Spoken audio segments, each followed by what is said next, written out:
정치권 이슈 강성필 더불어민주당 부대변인, 김기흥 국민의힘 대변인과 짚어보겠습니다. 어서 오세요. 안녕하세요.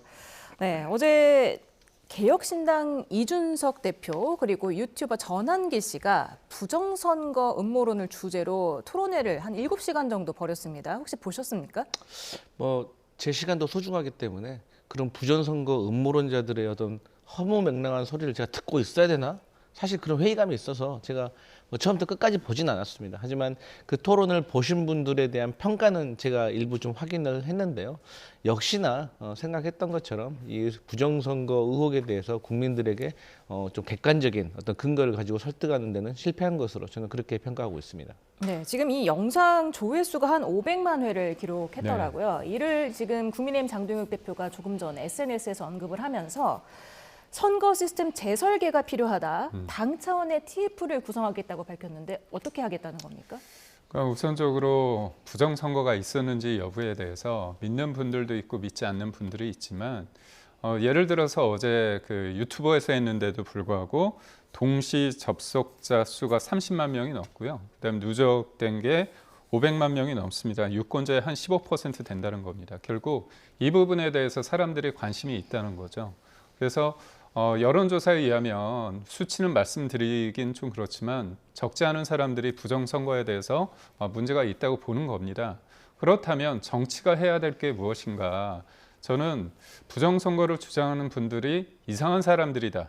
이렇게 프레임을 잡아서 공격하기보다는 과연 선거 시스템에 있어서 우리가 그분들의 어떤 의혹에 대해서 해소할 수 있는 방안이 무엇일까? 예를 들어서 저 같은 경우도 본투표에서 이겼습니다. 사전투표에서 졌는데요.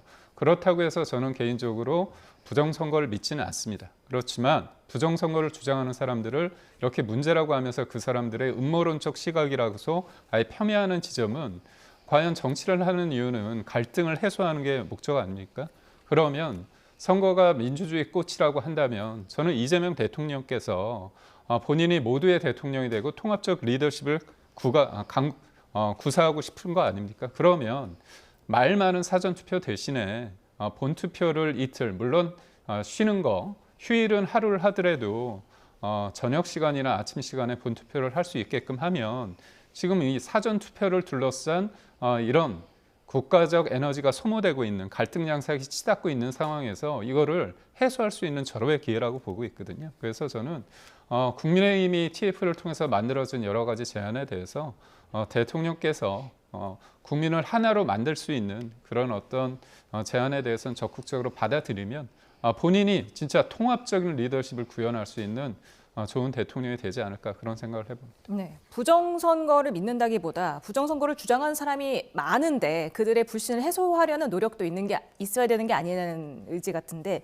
선거 시스템을 재설계해야 한다는 데는 어떻게 평가하십니까? 전 처음에 이제 장동혁 대표가 선거 시스템을 재설계하자라고 하시길래 저는 중대선거구로 개편을 한다거나 아니면 권역별 비례대표제라든 아니면은 대통령 선거에서 결선 투표제를 도입하자라는 우리가 그동안 오랫동안 얘기해왔던 내용에 대해서 좀 마무리를 하자라는 뜻으로 저는 해석을 했는데 부정선거와 관련해가지고 얘기를 하시는 걸 보고 너무나도 실망스러웠어요. 국민의힘 같은 경우는 사실 지난 총선에서 사전투표 독려했어요. 그럼 사전투표도 독려하면 안 되죠. 본인들이 선거 때는 독려해놓고서 결과 안 좋으니까 사전투표 문제 있는 거 아니야? 라고 말하는 것을 국민들이 어떻게 받아들이겠어요. 그리고 전자 개표기가 조작이 있는 것 같다라고 하지만 이거 수검표 하는 거잖아요. 그러니까 기본적인 사실관계가 다른 거예요.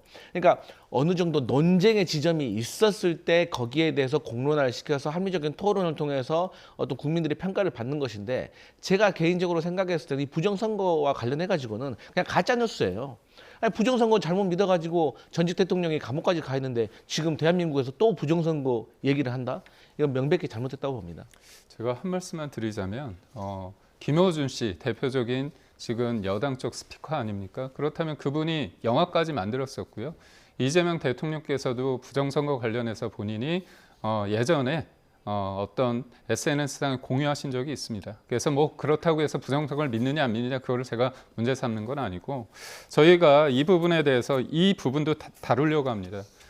지금 지방선거에 있어서 외교라는 건 비례적이지 않습니까? 중국에서는 우리 국민들이 투표할 수 있는 행위가 없지만 지방선거 같은 경우 중국인들이 투표를 할 수 있거든요. 그래서 그런 문제점 그리고 사전 투표의 어떤 부실 부분은 많은 분들이 인정하는 부분이기 때문에 이런 것까지 얘기를 하고요. 하나 말씀을 더 드리자면 사전 투표는 본 투표 전에 6일이나 7일 전에 이루어집니다. 그러면 공식 선거 기간에 이루어졌던 악재나 어떤 여러 가지 뉴스에 의한 그런 것들이 실제 민심을 반영할 수 있느냐? 아니죠. 본투표보다 6일 전에 이루어지기 때문에 그거는 민심을 담아낼 수 없기 때문에 그런 거에 한계가 있다. 그런 문제점도 말씀드립니다. 네. 그런가 하면 이재명 대통령이 어제 퇴임 후에 거주할 집이라고 했던 분당 아파트를 매물로 내놨습니다. 이재명 대통령은 또 SNS에 가계역이 이뤄졌다, 25억 원이 시세 차익이다는 보도를 언급을 하면서 왜 이렇게 악의적이냐고 비판을 했어요. 저는 대통령께서 이제 악의적으로 비판하신 것에 대해서 또 메시지를 날렸지만 저는 또 다른 한편으로 해석을 했습니다. 그러니까 지금 다주택자들 그러니까 대통령이 뭐 25억 뭐 이렇게 시세 차익 올렸다는데 빨리 그러니까 파세요. 5월 9일 넘어가면 그것조차 안 됩니다. 그리고 대통령께서도 말을 했잖아요. 5월 9일 이전에 집을 팔았는데 5월 9일 이후까지 집을 가지고 있는 사람들이 이득을 보고 혜택을 받는다면 그 정부 믿겠습니까? 그런 일은 없습니다. 라고 메시지를 확실히 보내주셨고 또 국민의힘에서 최근에 이재명 대통령의 이 사저와 관련해 가지고 현재 시세는 제가 듣기로는 뭐 31억, 32억 정도 하는데 뭐 재개발이 이루어질 가능성이 높은 아파트이기 때문에 50억의 가치가 있는 거 아니냐. 대통령도 똘똘한 한 채 가지고 있는데 아니 대통령이 가지고 있는데 국민들이 어떻게 믿겠냐라고 막 공격하셨잖아요. 그러니까 대통령이 파셨잖아요. 그러니까 거기에 대해서 국민의힘이 저는 의미 있는 반응을 보여주시길 바란다. 이런 생각합니다. 네, 지금 민주당에서는 대통령이 팔면 자신도 팔겠다고 말한 국민의힘 장동혁 대표를 겨냥해서 왜 대답을 않느냐, 이제 나서라 이렇게 말하고 있는데요. 제가 알기로는 내놓은 거로 알고 있고요. 근데 팔리지 않는 거로 지금 확인되고 있습니다. 몇 채를 내놓은 걸로 알고 우선 한 채를 내놓은 거로 알고 있고요. 왜냐하면 나머지 부분은 어머니가 계시고 살고 계시지 않습니까? 그리고 장모님도 살고 계시고 있고 이게 서울의 수도권에 이른바 요지에 있는 곳이 아니고요. 충남 보령에 있고 지방에 있는 집입니다. 그래서 억지 춘향으로 그렇게 결부시키면 말이 안 되고 저희는 그래요. 다주택자를 악마하지 않고요. 집 한 채 있는 사람을 뭐라고 하지 않습니다. 그런데 이재명 대통령께서 본인이 2022년도에 분당에서 사시다가 갑자기 뜬금 어떻게 보면 개항으로 가시지 않았습니까? 그때 문제를 제기하니까 본인이 팔겠다고 말씀을 하셨습니다.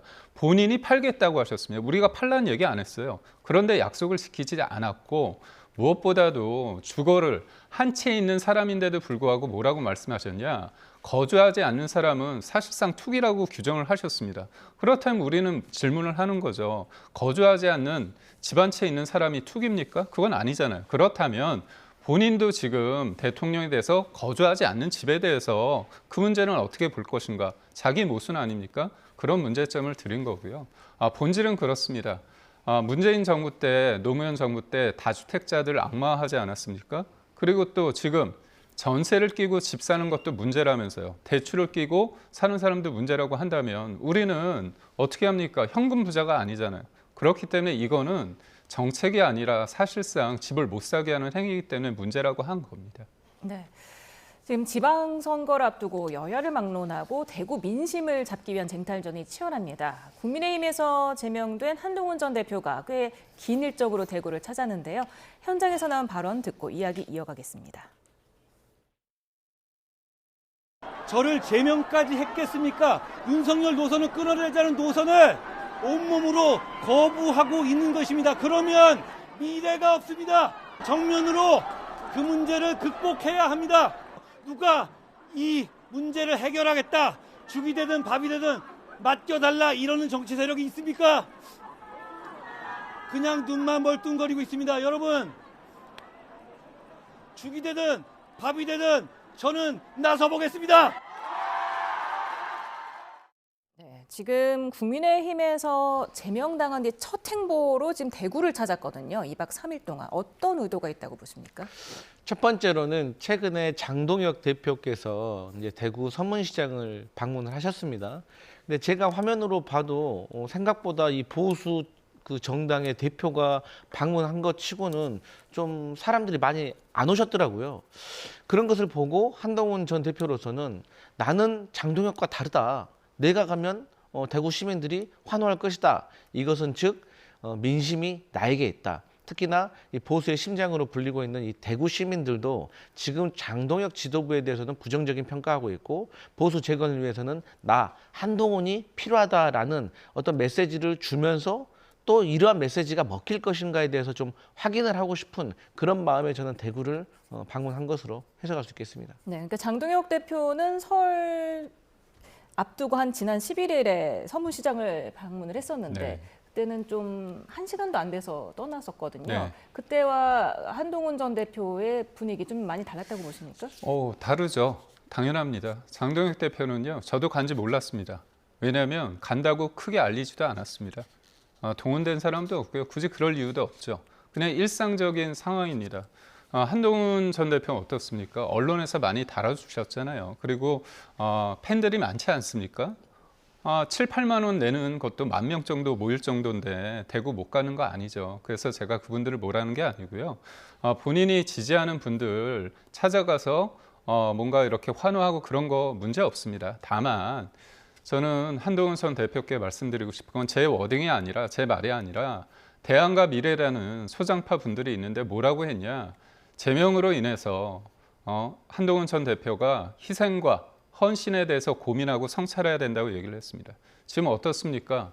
사법부를 이재명 정부에서 재구성하고 있습니다. 법 왜곡죄, 사심죄, 그리고 대법관을 갑자기 14명에서 26명에 늘리려고 합니다. 그리고 공소 취소한다는 거 아닙니까? 이재명 대통령 관련해서 재판을 그냥 아예 없애려고 합니다. 이런 상황 속에서 지금 대구까지 가셔서 저렇게 하셔야 되느냐? 그럼 국민들의 시선이 분산되지 않습니까? 그리고 당에서는 압수수색 당하는 그런 위기에 놓여 있는데 본인이 당을 진짜 생각하고 지금 이재명 정부와의 어떤 대결점에서 본인의 역할이 있다고 생각한다면 저걸 어떻게 생각할 것인가. 저는 맞다 그러다의 문제가 아니라 저건 당원과 국민들이 좀 평가할 대목이 아닌가 생각합니다. 네, 지금 죽이 되든 밥이 되든 나서보겠다고 밝히면서 지금 지방선거가 아니라 재보선 출마의 뜻을 밝힌 것으로 나오는데 왜 지방선거가 아니라 국회의원이 되고자 하는 걸까요? 이제 지방선거라는 거는 쉽게 말하면 우리가 뭐 시장, 뭐 도지사 이런 행정단체장을 말하는 거잖아요. 근데 행정단체장은 사실 정치인이긴 하지만 하는 역할을 봤을 때 중앙정치를 한다고 보기는 어렵거든요. 그 지역에 있어서 뭐 예산을 세우고 사업을 통해서 그 지역민들의 어떤 삶을 좀 더 풍요롭게 만들기 위한 그런 목적이 더 강한 것이기 때문에 이 중앙정치인으로서 특히나 이 대선을 바라보는 정치인으로서는 단체장을 바라보는 것은 조금 본인의 목적과는 또 맞지 않는다라고 생각하고 또 지방 정치인으로 분류되기 때문에 사실 또 국민들의 주목을 받기도 어려운 것이 현실입니다. 뭐 물론 서울시장이라든지 경기도지사라든지 뭐 이런 분들은 다르겠지만 지역의 단체장은 조금 차이가 있다라고 생각하고 결국에는 한동훈 전 대표로서는 국회의원이 되어서 원내에 진입을 해서 원내에서 무엇인가 목소리를 내는 것이 본인의 정치 생명을 이어가는데 좀 더 원활할 거라고 생각을 하고 또 거기에 대해서 이제 국민들이 많이 기대를 하고 있어요. 과연 한동훈이 출마할 것인가 안 할 것인가? 출마를 한다면 어느 지역으로 할 것인가? 만약 그 지역 주민들이 한동훈에게 손을 들어줄 것인가? 국민의힘을 버릴 것인가?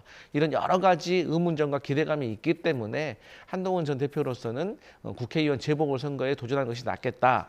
근데 아무래도 대구가 이제 보수의 심장이기 때문에 대구에서 재보궐에 출마해서 당선이 된다고 하면 보수의 민심이 한동훈에게 있다는 것을 증명하는 효과가 있기 때문에 한동훈 전 대표로서는 가능하다면 대구 혹은 차선책으로 부산 뭐 이 정도로 선택하지 않을까 이런 생각합니다. 네, 어제 사실 국민의힘 당사 압수수색 시도도 있었고 네. 그리고 필리버스터도 계속 진행되는 상황이었는데 지금 친한계 의원 일부가 어제 대구에 동행을 했거든요. 이 부분에 대해서 징계 얘기도 나오고 있던데 징계가 이루어질 것으로 보십니까? 저는 징계 여부를 떠나서 그분들이 한동훈 전 대표를 뭐 지지할 수는 있지만 그럼에도 불구하고 그분들은 국민의힘에 소속된 분들이십니다.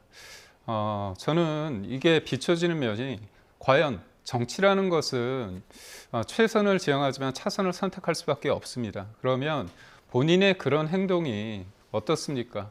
지금 여당이 볼 때, 이재명 정부가 볼 때는 이게 슬프겠습니까? 좋겠습니까? 좋아하죠. 너무나 신나지 않습니까?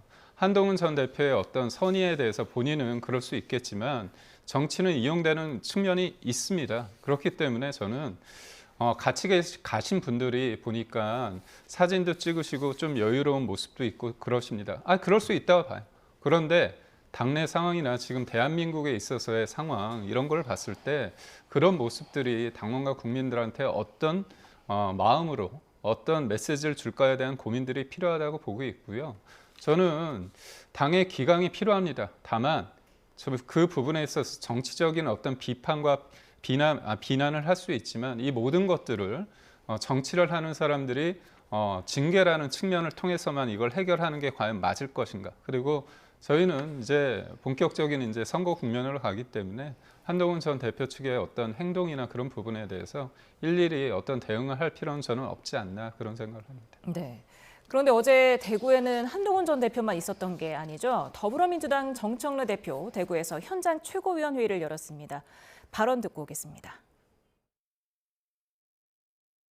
여러분들이 뽑아주신 국민의힘 소속 국회의원들이 대구 경북 통합을 반대하고 있습니다.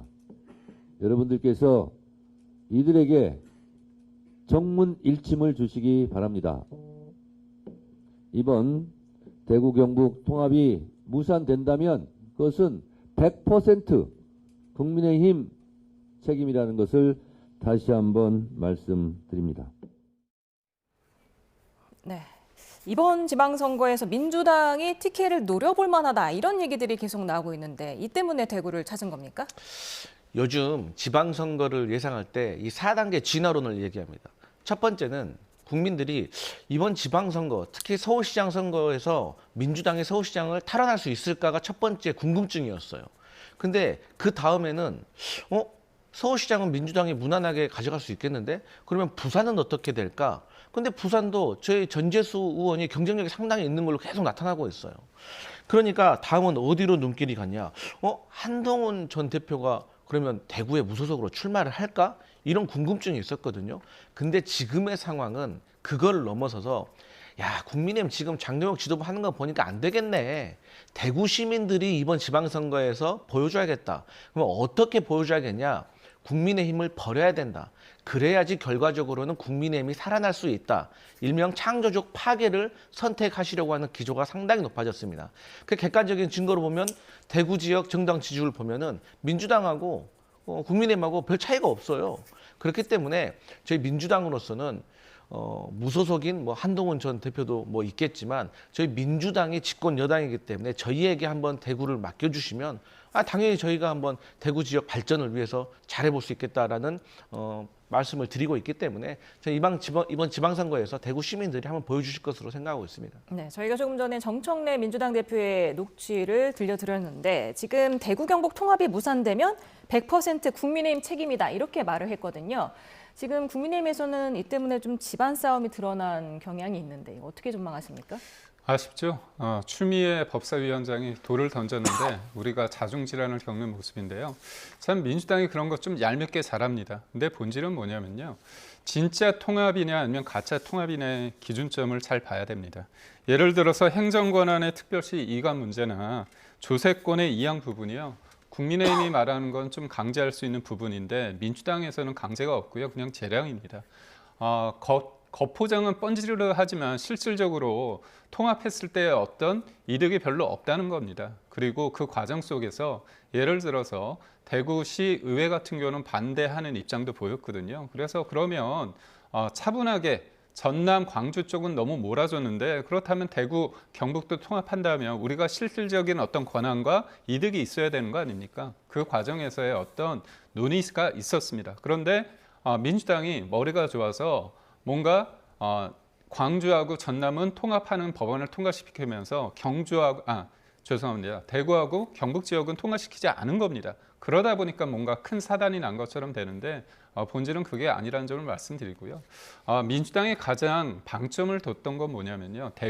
대전과 충남의 통합입니다. 그런데 지금 대전하고 충남 모두에서 거기 주민과 시민들이 반대를 하고 있거든요. 그러다 보니까 강훈식 비서실장을 소위 말해서 알박기를 통해 가지고 뭔가 대전 충남을 얻고자 했는데 그게 약간 틀어졌습니다. 그럴 바에는 그러면 대구하고 경북 이 부분을 굳이 통과시킬 필요가 있겠느냐 정무적 판단을 했고 그 부분에 있어서 국민의힘이 단일하게 싸워야 되는데 좀 제가 볼 때 자중질환 난면은 저희가 뭐 죄송스럽게 생각합니다.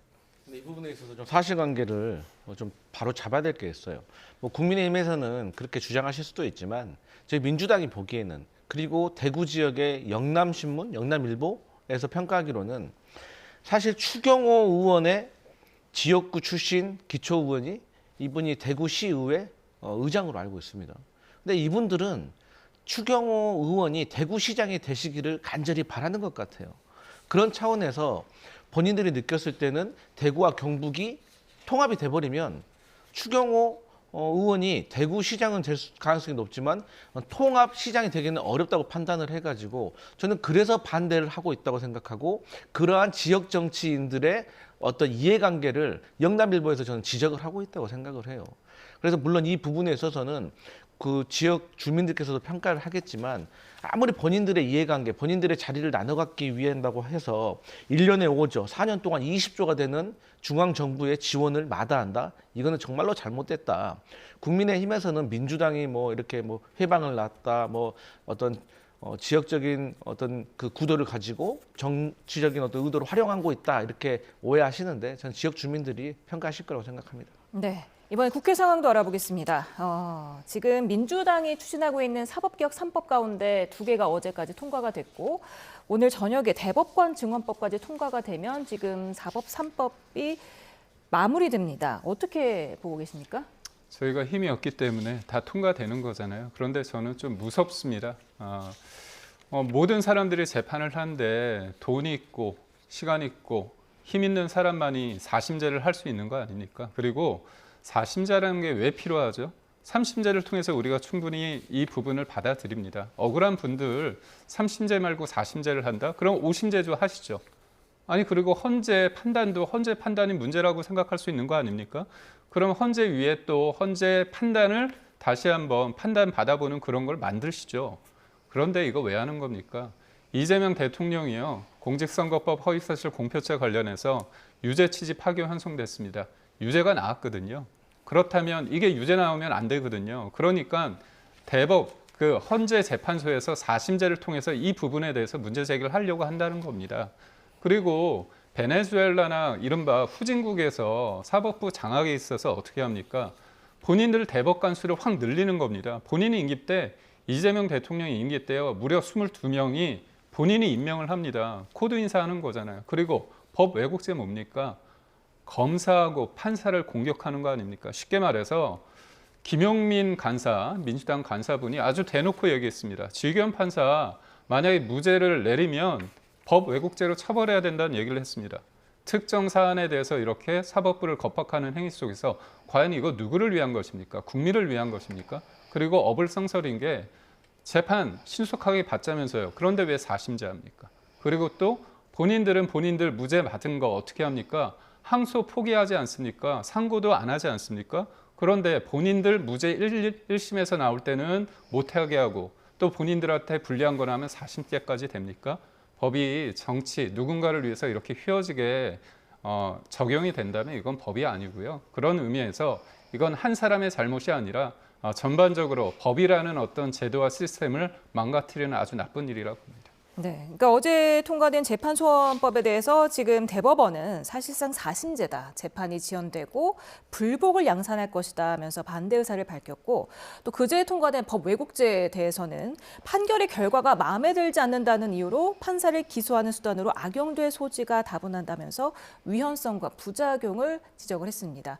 그리고 어제는 또 박영재 법원 행정처장이 사의를 표명했죠. 박영재 행정처장이 그 사퇴를 할 게 아니라 저는 조희대 대법원장이 사퇴를 한다고 생각을 하는데 일단 4심제라는 말 자체가 정치적인 프레임입니다. 잘못된 겁니다. 설명을 드리면은 이 예를 들어서 증거 법칙 위반이라든지 아니면 헌재 결정을 무시하는 것에 대해서 바로 잡자는 거예요.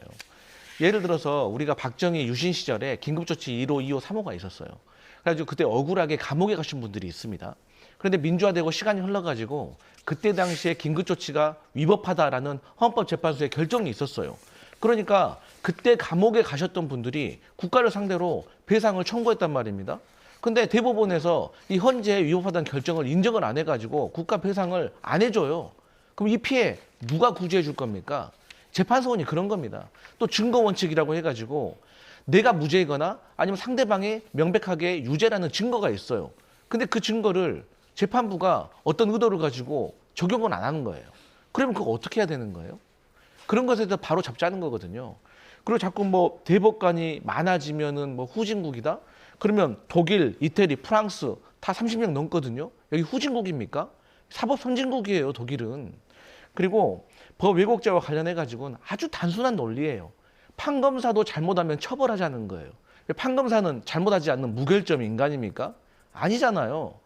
그리고 이 판검사들이 잘못했는지 안 했는지도 검사가 수사하고 결국에는 그 결정도 판사가 내리는 거예요. 근데 이걸 왜 하지 말자는 거예요? 김영란법을 처음에 만들었을 때요. 김영란법 없어도 뇌물죄라든가 알선수재라든가 다 처벌할 수 있는 형법이 있었어요. 그런데 굳이 왜 김영란법을 또 제정을 했냐? 경각심을 갖자는 거예요. 그렇기 때문에 저는 국민의힘에서도 이 사법개혁에 대해서 조금 수긍을 해야 되고 저는 그 사법부도 본인들의 기득권을 내려놓아야 된다. 그리고 무엇보다도 국민 여론이 사법개혁을 원하고 있다. 이런 말씀 드립니다. 제가 한 말씀 드리자면 독일 같은 경우에 대법관이 30명 있다. 그럴 수 있죠. 근데 문제는요. 한 정부 안에서 이재명 대통령이 22명을 한꺼번에 본인 임기 중에 뽑는다? 이게 문제라는 겁니다. 대법관이 많고 적고를 떠나서 왜 한 정치 세력이 있을 때 이렇게 일방적으로 하느냐. 법이란 게 균형감 있게 가야 되는 부분이 있는 거 아닙니까? 그런 지적을 드립니다. 근데 네. 이 부분 설명드려야 돼요. 우리나라 대법관의 임기가 6년이고 연임이 가능하거든요. 그런데 지금까지 민주화된 이후에 대법관의 평균 재직 기간 보니까 5년에서 7년입니다. 그리고 우리나라는 70세 이전에 퇴직을 해야 되는 조항이 있어요. 그럼 반대로 우리 국민의힘에서 좋아하는 미국 정치, 미국의 대법관 임기가 종신입니다. 죽을 때까지 합니다. 근데 트럼프가요. 2명을 임명을 했는데 한 명이 48세고 한 명이 52세였어요. 그분들은 한 20년 이상 해요. 그러니까 잘못됐겠네요. 평균 재직 기간 보면 우리나라보다 훨씬 길다니까요. 그리고 이재명 대통령만 대법관을 나중에 임명한 게 아니라 정권이 바뀌면 또 바뀌는 겁니다. 물론 대신에 대법관을 임명하는 과정에서 야당의 의견을 좀 존중하고 최대한 수용할 수 있는 그런 분을 저희가 임명해야 된다는 동의합니다. 제 10초만 말씀드릴게요. 바이든 대통령이 대법관을 늘리려고 했는데요. 민주당과 공화당에서 다 반대를 했습니다. 네, 오늘 정치권 이슈 여기까지 들어보겠습니다. 강성필 더불어민주당 부대변인, 김기현 국민의힘 미디어 대변인이었습니다. 감사합니다.